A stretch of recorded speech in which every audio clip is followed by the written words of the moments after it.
प्रभु तेरी वाणी जीवन की रोटी, नैनों की ज्योति अंधेरा मिटाती।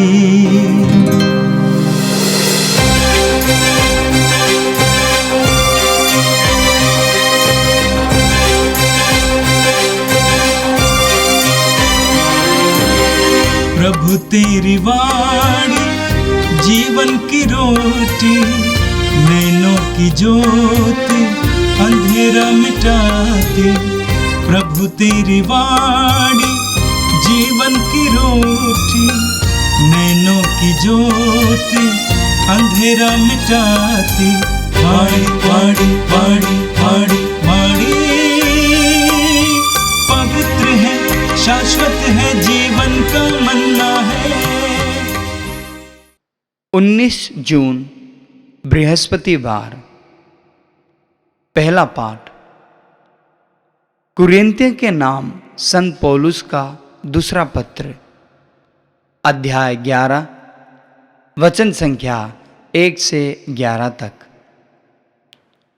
ओ यदि आप लोग मेरी थोड़ी सी नादानी सहन कर लेते, खैर आप मुझे अवश्य सहन करेंगे। मैं जितनी तत्परता से आप लोगों की चिंता करता रहता हूं, वो ईश्वर की चिंता जैसी है। मैंने आपके एकमात्र दुल्हे मसीह के साथ आपका वाग्दान संपन्न किया, जिससे मैं आपको पवित्र कुंवारी की तरह उनके सामने प्रस्तुत कर सकूं। मुझे डर है कि जिस प्रकार सांप ने अपनी धूर्तता से हव्वा को धोखा दिया था, उसी प्रकार आप लोगों का मन भी ना बहका दिया जाए और आप मसीह के प्रति अपनी निष्कपट भक्ति ना खो बैठे। क्योंकि जब कोई आप लोगों के पास एक ऐसे यीशु का प्रचार करने आता है जो हमारे द्वारा प्रचारित यीशु से भिन्न है, या एक ऐसा आत्मा अथवा सुसमाचार ग्रहण करने को कहता है जो आपके द्वारा स्वीकृत आत्मा अथवा सुसमाचार से भिन्न है, तो आप लोग उस व्यक्ति का स्वागत करते हैं। ऐसे महान प्रचारकों से मैं अपने को किसी भी तरह कम नहीं समझता। मैं अच्छा वक्ता नहीं हूं, किंतु मुझ में ज्ञान का अभाव नहीं। इसका प्रणाम मैं सब तरह से और हर प्रकार की बातों में आप लोगों को दे चुका हूं। आप लोगों को ऊपर उठाने के लिए मैंने अपने को दीनहीन बना लिया और बिना कुछ लिए आप लोगों के बीच ईश्वर के सुसमाचार का प्रचार किया। क्या इसमें मेरा कोई दोष था? आप लोगों की सेवा करने के लिए मैंने दूसरी कलीसियाओं से चंदा मांगा। आप लोगों के यहाँ रहते समय जब मैं आर्थिक संकट में पड़ जाता था, तो मैं किसी के लिए भी भार नहीं बना। मकेदुनिया से आने वाले भाइयों ने मेरी आवश्यकताएं पूरी कर दी। मैं आपके लिए भार नहीं बना और कभी नहीं बनूंगा। मुझ में विद्यमान मसीह की सच्चाई की शपथ, अखेया भर में कोई या कुछ भी मुझे इस गौरव से वंचित नहीं कर सकेगा। ऐसा क्यों? क्या इसलिए कि मैं आपको प्यार नहीं करता? ईश्वर जानता है कि मैं आप लोगों को प्यार करता हूं। यह प्रभु की वाणी है। संत मत्ती के अनुसार पवित्र सुसमाचार, अध्याय 6 पद संख्या 7 से 15 तक। यीशु ने अपने शिष्यों से ये कहा, प्रार्थना करते समय गैर यहूदियों की तरह रट नहीं लगाओ। वे समझते हैं कि लंबी लंबी प्रार्थनाएं करने से हमारी सुनवाई होती है। उनके समान नहीं बनो, क्योंकि तुम्हारे मांगने से पहले ही तुम्हारा पिता जानता है कि तुम्हें किन किन चीजों की जरूरत है। तो इस प्रकार प्रार्थना किया करो, ये स्वर्ग में विराजमान हमारे पिता, तेरा नाम पवित्र माना जाए, तेरा राज्य आए, तेरी इच्छा जैसे स्वर्ग में वैसे पृथ्वी पर भी पूरी हो। आज हमारा प्रतिदिन का आहार हमें दे, हमारे अपराध क्षमा कर जैसे हमने भी अपने अपराधियों को क्षमा किया है, और हमें परीक्षा में न डाल बल्कि बुराई से हमें बचा।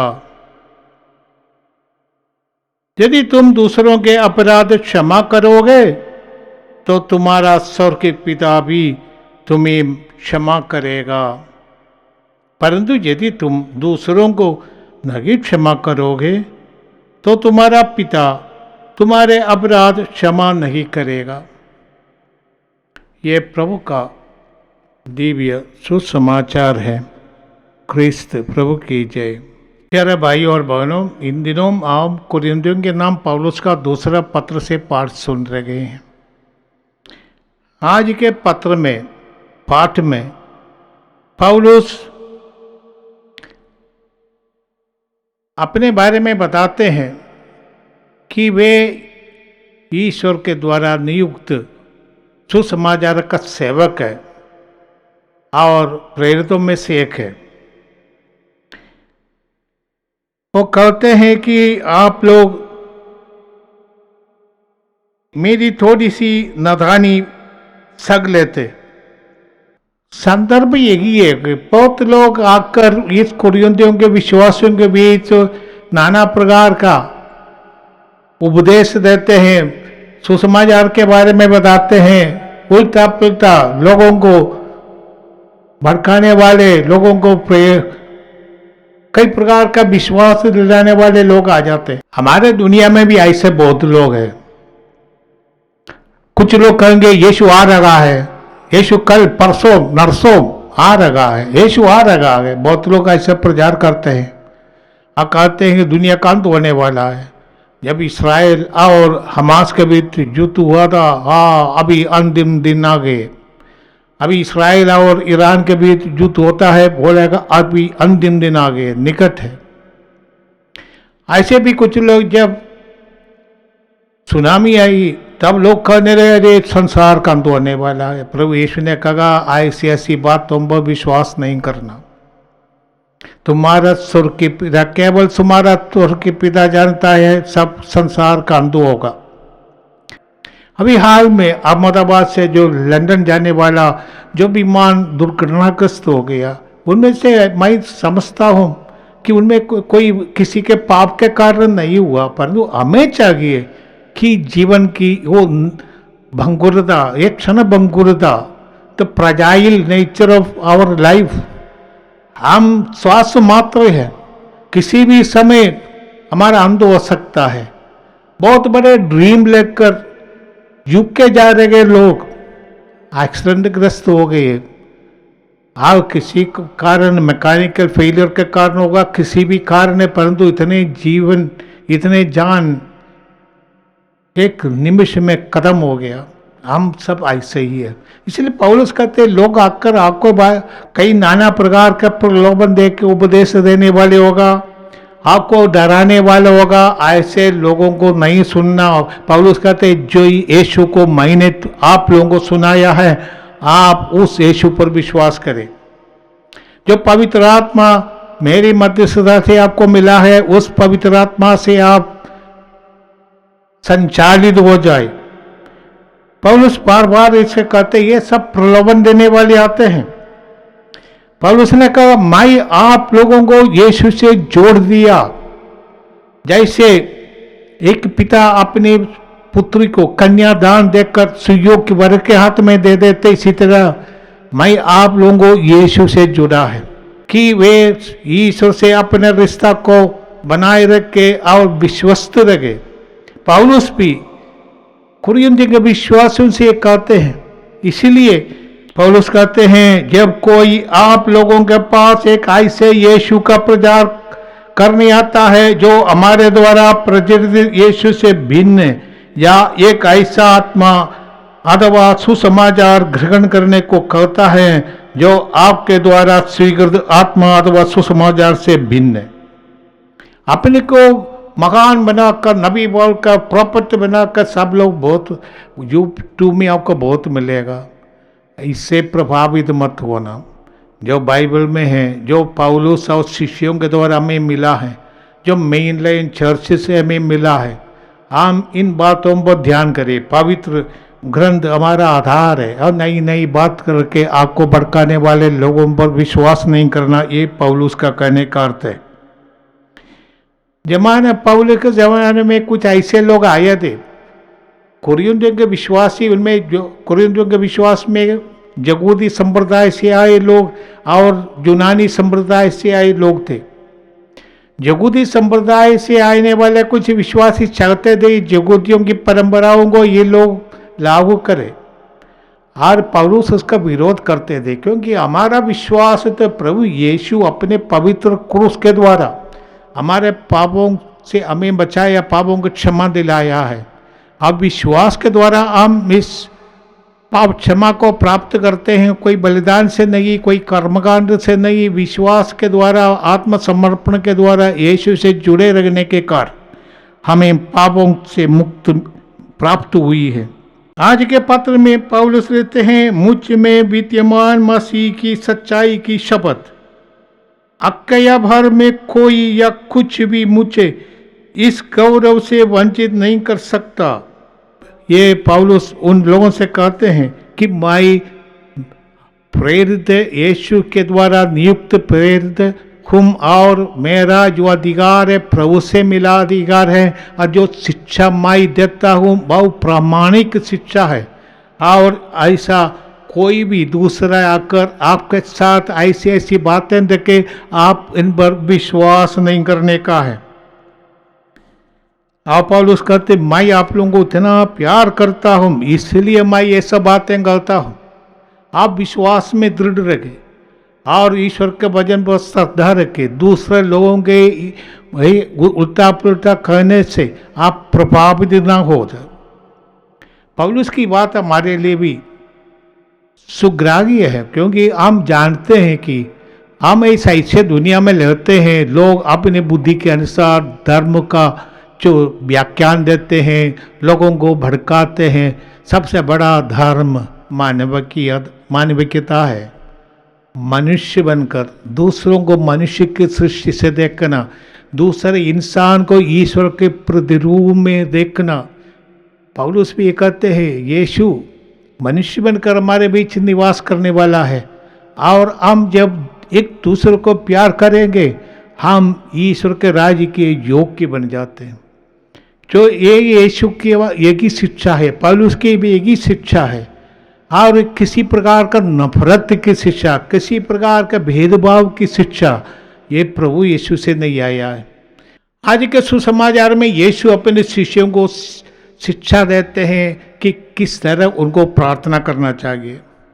प्रभु ने कहा उस फरीसी और शास्त्रियों के जैसा प्रार्थना नहीं करना, जो दिखावे के लिए सड़क पर आकर प्रार्थना करते हैं। यहूदियों को दिन में 3 बार प्रार्थना करना अनिवार्य था, और 18 छोटे छोटे प्रार्थना है वो रट करके उस दिन में सुबह 9 बजे, दोपहर को 12 बजे और शाम को 3 बजे इनको ये प्रार्थना करना अनिवार्य था। कुछ शास्त्री फरीसी सड़कों पर आकर ये प्रार्थना करते हैं, लोग देख के कि मैं प्रार्थना करने वाला व्यक्ति हूँ। इसलिए प्रभु कहते हैं उन ढोंगियों को जैसा प्रार्थना नहीं करना। आओ किस तरह प्रार्थना करना चाहिए प्रभु अपने शिष्यों को बताते हैं। तुम्हें ज़्यादा रट करके लंबी लंबी प्रार्थना करने की कोई ज़रूरत नहीं है।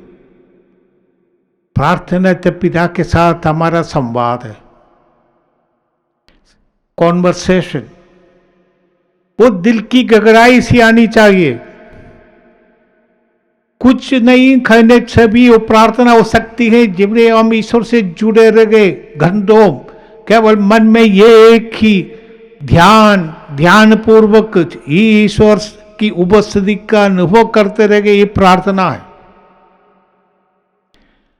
फिर भी जब हम मुख से कुछ मांगना चाहते हैं तो प्रभु कहते हैं इस प्रकार की प्रार्थना करो। ये अर्थ ये नहीं है कि प्रभु यीशु एक ही प्रार्थना करते थे और शिष्यों से भी कहते थे कि दुगराते रहो, ऐसा नहीं है। इस तरह की प्रार्थना करो। ये प्रार्थना में जो कुछ है, जो बातें हैं, ये कहते हैं कि स्वर्ग में विराजमान हमारे पिता, हम उस पिता से जुड़े हैं।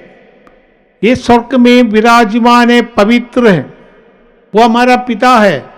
हर हम ईश्वर से जुड़े तब हमको चाहिए कि हम एक दूसरे को अपने भाई बहन समझे और इनके साथ ईमानदारी का कार्य करें। इसलिए कहते हैं ये पिता जो स्वर्ग में है, वो पिता तेरा नाम पवित्र माना जाए। इसका अर्थ पिता का नाम पवित्र है। जब हम उस पवित्रता के अनुसार आचरण करेंगे तो हमारे पिता की पवित्रता प्रकट हो जाती है हमारे आचरण के द्वारा, हमारे मुख के द्वारा, हमारे चिंतन मंथन के द्वारा हम उस ईश्वर की महिमा प्रकट करते हैं, उनकी पवित्रता को प्रकट करते हैं। प्रार्थना करने का मतलब यही है कि आप अपने जीवन को हम रीओरिएंट करना चाहते हैं, ईश्वर से जोड़ देना चाहते हैं, ईश्वर की पवित्रता से हम जुड़े रहना चाहते हैं और इसके साथ हम ईश्वर की इच्छा को पूरी करना चाहते हैं। प्रार्थना का अर्थ ये नहीं है हम एक लिस्ट बनाकर दे देते हैं, पिता तू ये सब मेरे लिए करो। प्रार्थना का अर्थ ये कि ये पिता हम तेरी इच्छा को जाने और इच्छा को पूरी करे। यीशु ने यही किया था गत्सेमनी में। यीशु ने पिता से कहा, पिता तू चाहे ये प्याला मुझसे दूर कर सकते हैं, परंतु यदि तुम्हारी यही इच्छा है मैं प्याला को पीऊं तब तेरी इच्छा पूरी हो जाए। प्रार्थना है पिता की इच्छा समझने के लिए और उसके अनुसार चलने के लिए, हमारे जीवन को हम मोड़ देने के लिए तैयार है। प्रभु ने कहा जब तुम प्रार्थना करते हो यह कहना, तेरा राज आवे, तेरी इच्छा जैसे स्वर्ग में वैसे पृथ्वी पर भी पूरी हो। पिता की इच्छा ये सबों के लिए मंगल है। जब हम पिता की इच्छा पूरी करेंगे इस पृथ्वी ही स्वर्ग बनेगा और हर प्रकार का भेदभाव मिट जाएगा, हर प्रकार की घृणा समाप्त हो जाएगा, हर प्रकार का दुख मिट जाएगा, क्योंकि ईश्वर सबों में निवास करते हैं, सबों में व्याप्त है और हम उस ईश्वर से जुड़े रहते हैं। तब हम पृथ्वी को स्वर्ग बना सकते हैं। हम ये भी महसूस करते हैं हम अपनी आवश्यकताओं के लिए ईश्वर पर निर्भर है, इसलिए कहते पिता हमें हमारा प्रतिदिन का आहार आज दे। यहूदी लोगों को ईश्वर ने 40 वर्ष तक रेगिस्तान में पानी पिलाया और उनके लिए भोजन दिया।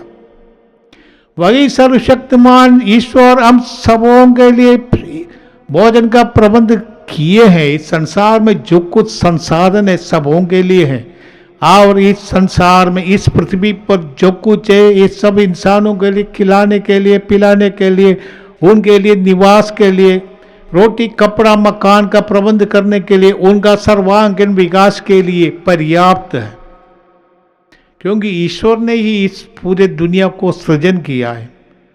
हम लोभ के कारण हम दूसरों को खाना अपने लिए ले लेते हैं, शोषण करते हैं, प्रकृति का शोषण करते हैं। बिजनेस में लोग धोखा करते हैं या कमाने के लिए, अधिक पैसा कमाने के लिए, हाँ भ्रष्टाचार, दूसरों को उनका भोजन से हम वंचित कर देते हैं। हमें चाहिए जब हम अपने लिए भोजन मांगते हैं हम दूसरों को भी ध्यान में रखें, उनकी आवश्यकताओं को पूरी करें, क्योंकि ये सब एक ही पिता की संतान है। इसलिए हम कहते हैं पिता हमें हर दिन का हमारा आहार देते। ये नहीं कल के लिए हम चिंता नहीं करना, पिता हमको कल देंगे। इतना तक हमारे साथ रहने वाला, इतना तक हमारा प्रबंध करने वाला पिता कल भी हमारे लिए प्रबंध करेंगे।